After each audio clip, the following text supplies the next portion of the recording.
रुपौली विधानसभा चुनाव का डेट तो आ चुका था। जदयू ने भी अपना कैंडिडेट अनाउंस कर दिया। कलाधर मंडल जदयू से कैंडिडेट होंगे, मगर अब राजद ने भी दांव बीमा भारती पे लगा दिया है। टिकट मिल चुका है बीमा भारती को।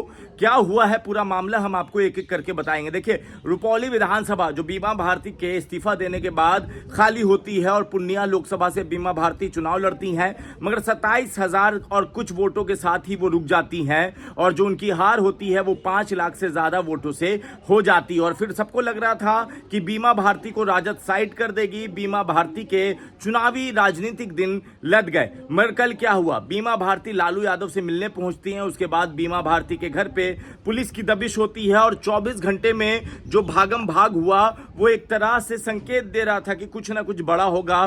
क्या लालू यादव और आरजेडी ये बगावत करने की हिम्मत रख पाएगी कि बीमा भारती को वो इग्नोर कर सके। हम ऐसा क्यों कह रहे हैं, क्योंकि बीमा भारती को टिकट मिलने से 2 दिन पहले ही बीमा भारती ने ये अनाउंस कर दिया था, वो सीट मेरी है, चुनाव हम ही लोग लड़ेंगे। हम ही लोग लड़ेंगे मतलब कि हम या मेरे पति लड़ेंगे। अब उसके बाद लगा कि क्या राजद किसी और को कैंडिडेट बनाने की हिम्मत कर सकती है, क्या राजद में इतनी सलाहियत है कि वो बीमा भारती को नजरअंदाज कर दे। और इसका जवाब बिल्कुल ना के रूप में आता है, क्योंकि बीमा भारती को कल जब मिलने गई थी वो बीमा भारती लालू यादव से टिकट मिल गया था। उसके बाद बीमा भारती का ये फोटो देखिए जो लालू यादव के साथ है। टिकट मिलने के बाद लालू यादव के साथ बीमा भारती की तस्वीर, ये साफ संकेत कि बीमा भारती और कलाधर मंडल के बीच में चुनावी फाइट होने जा रहा है। और साथ में यहाँ पे चुनाव 2 लोगों के बीच में नहीं होगा, त्रिकोणीय होगा, क्योंकि चिराग पासवान के पार्टी के एक नेता शंकर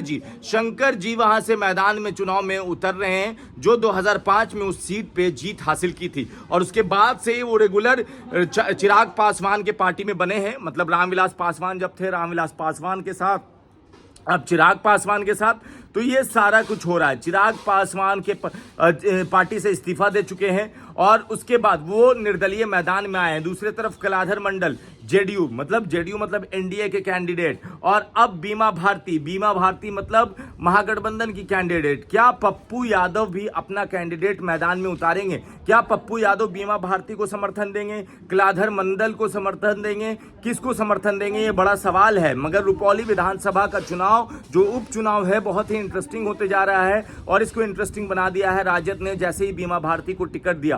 क्या बीमा भारती फिर से जमानत बचा पाएंगी या फिर चुनाव इतना अच्छा लड़ पाएंगे कि जीत और हार का जो फासला हो वो कलाधर मंडल और बीमा भारती के बीच में हो? सवाल इसलिए उठ रहे हैं क्योंकि बीमा भारती लगभग 4-5 बार से विधायक रही हैं, मगर जिस तरह से पूर्णिया लोकसभा में उनका प्रदर्शन रहा वो सवाल के दायरे में है। और ये सवाल इसलिए भी क्योंकि बीमा भारती अब क्या करेंगे, टिकट तो मिल गया मगर किस तरह से अपने वोटर को वापस ले पाएंगे। क्योंकि जब पूर्णिया लोकसभा का रिजल्ट देखिएगा और उसमें आप रुपौली विधानसभा का आंकड़ा निकालिएगा तो रुपौली विधानसभा में बीमा भारती को सिर्फ 10,000 वोट मिले हैं, बाकी को 70,000, किसी को 90,000, ऐसा आंकड़ा है। और उस आंकड़े के बीच में बीमा भारती का सिर्फ 10,000 लाना ये सवालों के घेरे में है। मगर क्या बीमा भारती पे दाव राजद ने जो खेला है वो कितना सही है? आपको क्या लगता है? आप अपनी राय नीचे कमेंट बॉक्स में लिखें। धन्यवाद।